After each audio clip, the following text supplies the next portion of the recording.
Quand j'étais enfant, il y avait cette femme qui affirmait pouvoir communiquer avec les anges. Elle racontait beaucoup d'histoires, mais il y en a une qui a retenu tout particulièrement mon attention. Elle disait que c'était un ange qui lui avait raconté ça. Si Dieu existe, pourquoi y a-t-il autant de malheur sur Terre ? C'est une des questions qui revient à chaque fois, mais elle est hors sujet.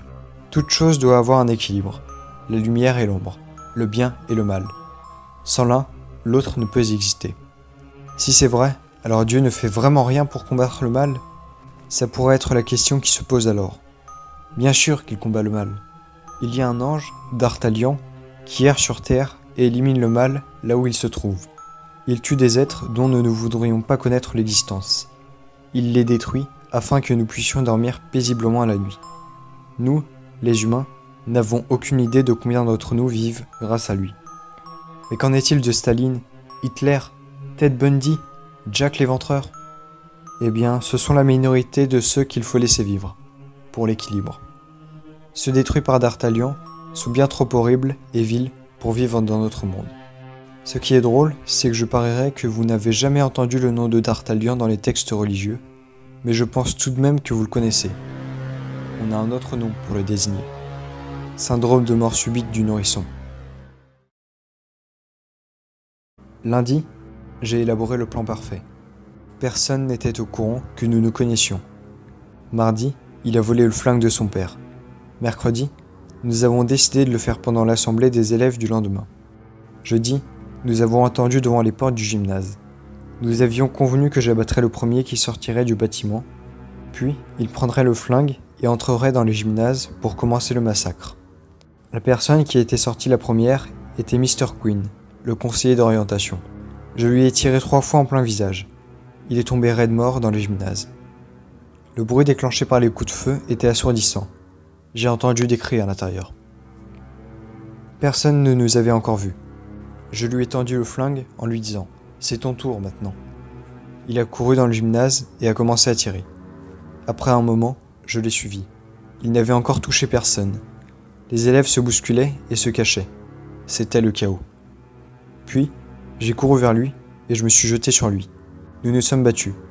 J'ai arraché l'arme de ses mains, l'ai retourné contre lui et ai pressé la détente, le réduisant ainsi au silence pour toujours. Le vendredi, j'étais acclamé en héros. C'était vraiment le plan parfait. Lors de la fête d'Halloween, il est de tradition d'offrir aux jeunes enfants déguisés des bonbons ou autres sucreries. Presque tout le monde y a au moins une fois participé.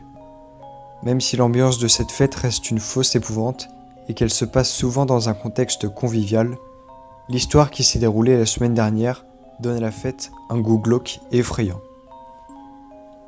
En France, le 1er et 2 novembre 2014, plusieurs cas d'indigestion assez graves chez des enfants ont été répertoriés. La consommation de sucreries étant considérable ce jour-là, beaucoup de jeunes finissent par tomber malades. C'est entre 2 cas de simple goinfrerie que l'on peut trouver une affaire plutôt étrange. Une mère fit une découverte pour le moins insolite, après que son fils lui ait dit avoir trouvé un goût très écœurant sur l'un des bonbons qu'il avait récoltés. D'après elle, le bonbon ressemblait à une dragée rouge-orange, plutôt gélatineuse, fourrée aux amandes. C'est en ouvrant un autre bonbon similaire que le contenu du sachet lui fit froid dans le dos. Le paquet ne refermait pas une dragée, mais un petit bout de papier froissé. Déplié, on pouvait y lire une inscription « Aidez-nous » ensanglantée. Cette mère prit une photo du papier et d'un bonbon avant d'envoyer les sucreries au commissariat.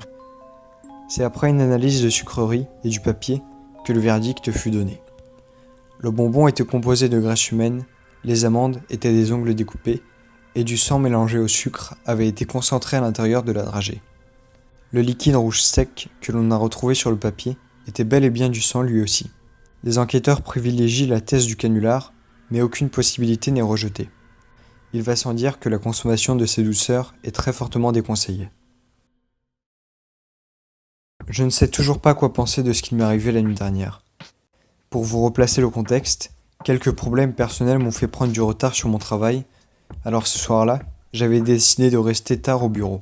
Mon lieu de travail s'est lentement vidé, jusqu'à ce que je me retrouve seul dans ce grand bâtiment. J'ai réussi à bloquer plusieurs dossiers en peu de temps, et, en regardant l'horloge accrochée au-dessus de ma tête, j'ai constaté qu'il me restait un peu de temps avant que mon fiancé vienne me chercher. Le quartier étant mal fréquenté et n'ayant rien à faire dehors, je n'ai pas eu d'autre choix que de patienter ici.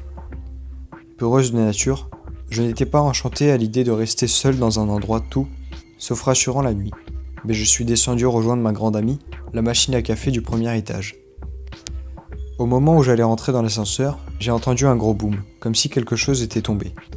J'ai pris mon courage à une main, l'autre tenant le gobelet, et je suis remonté voir ce qui avait causé ce boucan. Un rire nerveux m'a échappé quand j'ai compris ce qu'était la source de mon inquiétude. Les cris masculins que j'entendais me certifiaient que finalement, je n'étais pas si seul et que 2 de mes collègues étaient en train de s'envoyer en l'air. Gêné, j'ai fermé la porte qu'ils avaient laissée entrouverte en détournant le regard. Ils n'ont pas eu l'air de remarquer quoi que ce soit, car les bruits me confirmaient qu'ils étaient encore en pleine action. Je me suis alors rappelé que cette porte était très dure à ouvrir de l'intérieur, et qu'ils allaient avoir du mal à sortir une fois leurs ébats terminés. Tant pis, ils finiraient bien par y arriver, et ça leur apprendrait à faire ça ici. Voyant qu'il était l'heure de m'en aller, j'ai pris mon manteau et suis descendu pour attendre mon fiancé. Ce n'est qu'aujourd'hui, en arrivant au bureau, que j'ai compris ce qu'il s'était réellement passé. Le corps d'une de mes collègues avait été retrouvé ce matin. D'après les policiers et les médecins sur place, elle aurait été frappée violemment à la tête et violée. Ils l'ont retrouvée bâillonnée et nue. Ils pensent qu'elle a tenté de s'enfuir car la porte est marquée de griffures et est abîmée, comme si quelqu'un avait donné des coups dedans. Ils m'ont posé quelques questions auxquelles j'ai répondu entre 2 sanglots, en omettant de mentionner ma présence la veille. Je leur ai dit que j'étais vraiment désolé pour ce qui était arrivé. Vous n'avez pas à être désolé, vous savez bien que vous n'auriez rien pu faire. J'avais joué aux vidéos toute la journée, enfermé dans ma chambre, et j'étais sorti prendre l'air. J'ai ouvert ma porte pour descendre les escaliers. Toute la famille était assise dans le canapé, à regarder la télé d'un air vide. Je suis passé rapidement pour sortir de le jardin, par la porte de derrière, pour fumer ma clope.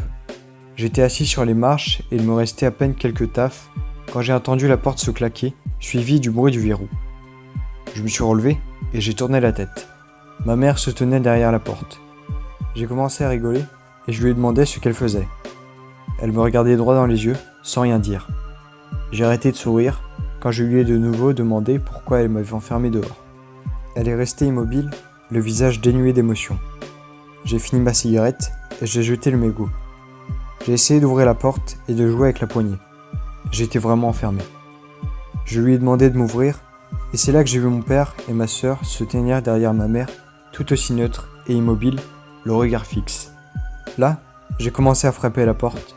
J'ai hurlé que si c'était une blague, ce n'était vraiment plus drôle. Ils ont continué à m'observer. Je me suis dit que la porte de devant était ouverte.